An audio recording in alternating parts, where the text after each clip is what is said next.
Hello guys, आज मैं आई हूँ शिवानी मदान बोस को मिलने के लिए, जो कि वो पॉज कंसल्टेंट है। तो मेरा इनके साथ एक मिनट का वीडियो भी है और एक छोटा सा सूट भी है। तो चलिए हम चलते हैं उनके घर पे और उनके साथ पूरा एक कन्वर्सेशन करते हैं और आपको भी पता चलेगा कि पोस्ट ट्रेनिंग क्या होती है और किस लिए इम्पोर्टेंट होती है। तो चलिए हम पूरे वीडियो में देखते हैं उनके साथ उनकी जुबानी से।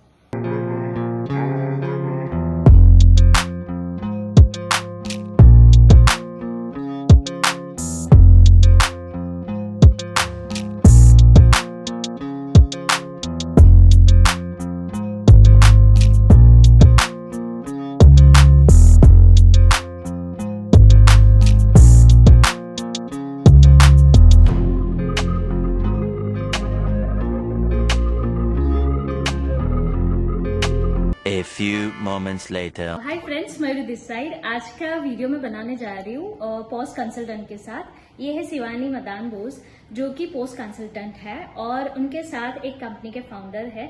सो शिवानी जी, सबसे पहले आप बताओ आपकी कंपनी का नेम क्या है और ये पोस्ट कंसल्टेंट बहुत मैंने सुना है, तो एग्जैक्टली होता क्या है?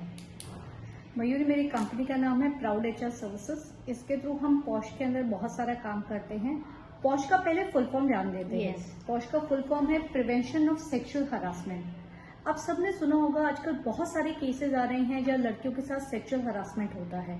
ये सेक्सुअल हरासमेंट सोसाइटी में एवरीडे तो होता ही है। इसके अलावा वर्क प्लेस में भी ऐसा बहुत बार होता है कि लड़कियां अपने ही वर्क प्लेस में कहीं ना कहीं असुरक्षित फील करती हैं because of certain behaviour, certain action of man. कभी कभी वो कुछ ऐसी बातें करते हैं जिसकी वजह से वो अनकंफर्टेबल हो जाते हैं। इसलिए इस एक्ट की आज हमारे कंट्री में बहुत ही ज्यादा जरूरत है।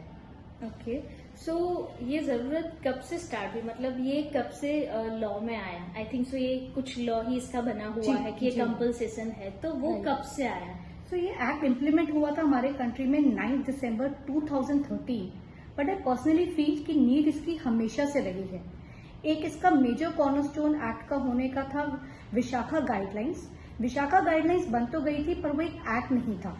सो टू इम्प्लीमेंटेड, टू इंश्योर कि इसको लोग सीरियसली ले और डरे ऐसा कोई इंसिडेंट करने से पहले, ये एक्ट फॉर्म हुआ 9 दिसंबर 2013। ओके, और उसके अंदर अगर सपोज किसी को पोस्ट कंसल्टेंट बनना है या फिर ट्रेनर बनना है तो क्या होना चाहिए? लाइक एलिजिबिलिटी क्राइटेरिया क्या होना चाहिए, बेसिक एजुकेशन क्या होना चाहिए और किस तरह से इसमें कुछ आगे करियर बनाना है तो किस तरह से जा सकते हैं?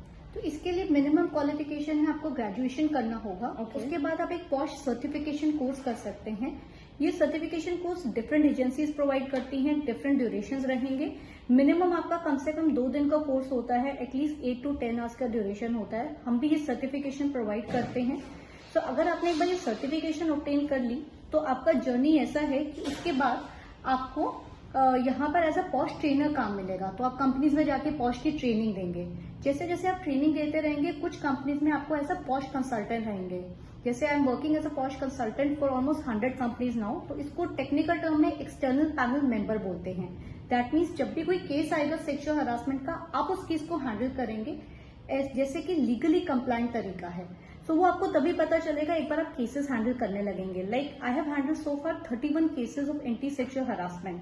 तो ये जो हमारा प्रैक्टिकल एक्सपोजर होता है, ये हमें हेल्प करता है केसेस को सही से सॉल्व करने के लिए। और ट्रेनिंग में भी हम इनका एग्जाम्पल शेयर कर पाते हैं ताकि लोग समझ पाए कि एक्चुअल केस में हुआ क्या था और कैसे अपना बिहेवियर हमें एक बाउंड्री में रखना चाहिए ताकि ऐसे केसेस सामने ना आए। इसके अलावा हम ये भी एजुकेट करते हैं लड़कियों को कि ऐसा कोई भी केस सामने आए तो आगे क्या एक्शन लेना चाहिए। ओके, सो अब हम नेक्स्ट बात कर रहे हैं कि इसका स्कोप कितना है। अगर किसी को इस बिजनेस में जाना है या फिर इस करियर को आगे लेके जाना है तो कितना स्कोप है? आपको क्या लगता है आपकी जर्नी के हिसाब से? सो आई थिंक इसका स्कोप बहुत ही ज्यादा है हमारे कंट्री में। जैसे कि हमने बोला, पॉश एक एक्ट है तो ये कंपलसरी है, ये कंप्लायंस में आता है। बाकी ट्रेनिंग की तरह नहीं है कि आप ये कंपनी करवाना चाहे तो करवाए, नहीं करवाना चाहे तो नहीं करवाए। ये कंपनी को करवाना ही पड़ेगा, वेदर वो प्रॉफिटेबल है या नहीं है। द मोमेंट एक कंपनी में 10 से ज्यादा एम्प्लॉयज होते हैं any part of the country, उनपे ये एक्ट एप्लीकेबल हो जाता है। And then they start looking for POSH trainers, they start looking for POSH consultant. Both of them are a legal compliance. So I think पूरे country में इसका बहुत scope है। Lot of cases we have handled in the metros में जितनी ज्यादा companies होंगी उतने ज्यादा केसेस आते हैं। But I would also say कि जैसे आप टियर 2 टियर 3 सिटीज में जाएंगे वहां भी केसेस बहुत सारे हैं। So no matter which location you are based at, आपको इसमें बहुत सारा काम मिल सकता है। The opportunity is huge. दूसरा आपने अभी बोला कि 10 पीपल होने चाहिए, तो Right. उसमें कुछ ऐसा होता है कि उसमें फीमेल कितने एम्प्लॉय होने चाहिए, मेल कितने, या फिर मिनिमम क्राइटेरिया कुछ है ये कंसल्टेंट को हायर करने के लिए? तो इसमें ऐसा है कि इरिस्पेक्टिव ऑफ जेंडर, अगर सब लड़के हैं या सिर्फ सब लड़कियां हैं तब भी आपके ऊपर ये एक्ट एप्लीकेबल है। बहुत बार कंपनीज बोलती है कि हमारी कंपनी में कोई लड़की नहीं है तो हमें ट्रेनिंग नहीं करानी है। बट लेट्स अंडरस्टैंड, जो केस है वो आपका क्लाइंट भी आपके ऊपर कर सकता है। कोई आपकी लड़की क्लाइंट है, कोई वेंडर है, कोई विजिटर है, वो भी कर सकती है। इसलिए मोमेंट आपके 10 एम्प्लॉयज हो गए, आपके लिए कंपलसरी होता है कि आप अपनी एक इंटरनल कमेटी फॉर्म करें। और इधर मैं क्लैरिफाई करना चाहूंगी, 10 एम्प्लॉयज इसलिए चाहिए कि इंटरनल कमेटी फॉर्म करें। पर लेट्स से मेरी कंपनी में 4 ही लोग हैं, मेरा स्टार्टअप है, तो भी अगर कोई इंसिडेंट ऑफ सेक्सुअल हरासमेंट होगा तो उसके अगेंस्ट एक्शन होगा। पर वो आपकी इंटरनल कमेटी नहीं, एक लोकल कंप्लेंट्स कमेटी जो कि गवर्नमेंट ने फॉर्म किया हर डिस्ट्रिक्ट में, वो उस केस को हैंडल करेगी। सो आप चाहें या ना चाहें, अगर आपके वहां पर कोई भी वर्किंग वुमन है तो ये एक्ट उसके ऊपर एप्लीकेबल है ही। ओके।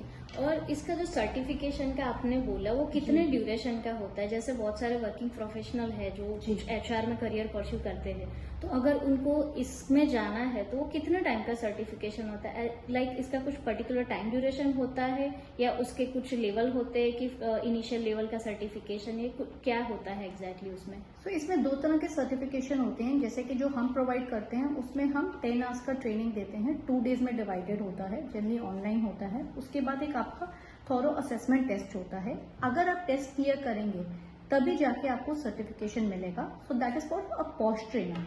अगर आपको इंटरनल कमेटी हैंडल करनी है, अगर आपको एक एक्सटर्नल पैनल मेंबर बनना है, तो उसके लिए आपको क्या करना होगा, इंटरनल कमेटी के लिए एक अलग से ट्रेनिंग होती है और एग्जाम होता है। तो उसके बेसिस पे आप एक्सटर्नल पैनल मेंबर भी बन सकते हैं organization. That means 2 kind of opportunity है। एक Yes. तो आप डायरेक्ट ट्रेनिंग दे सकते हो और Yes. दूसरा कंपनी में इन हाउस भी आप कनेक्ट हो सकते हो। Correct, दोनों correct. के लिए। Yes. राइट। और ये जो उसका होता है लाइक फी स्ट्रक्चर मिनिमम किससे होता है? लाइक मिनिमम अमाउंट भी किसी को आइडिया है क्योंकि मुझे करना है, लेकिन मुझे थोड़ा आइडिया हो जाए कि लाइक मिनिमम X अमाउंट से स्टार्ट होता है, फिर उसके बाद डिपेंड होता है कंपनी टू कंपनी, तो वो किस तरह से होता है? ये बहुत सारी प्राइवेट ऑर्गेनाइजेशंस करती हैं, so range would vary. So minimum it would start with somewhere like 5,000 and Okay. Going as high as 20-25,000। Depends. Depends कौन सी Right, ऑर्गेनाइजेशन कितने पैसे ले रही है। ओके। और इसमें ऐसा होता है कि पर्टिकुलर कंपनी के सर्टिफिकेशन ही वैलिड है या फिर ऐसा कुछ होता है क्राइटेरिया सर्टिफिकेशन का?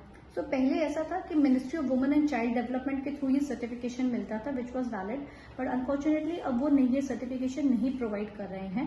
सो what has to be done is you have to find out जो पार्टी आपको ये प्रोवाइड कर रही है, फर्स्ट ऑफ ऑल वो पैन इंडिया ऑपरेट कर रही है नहीं।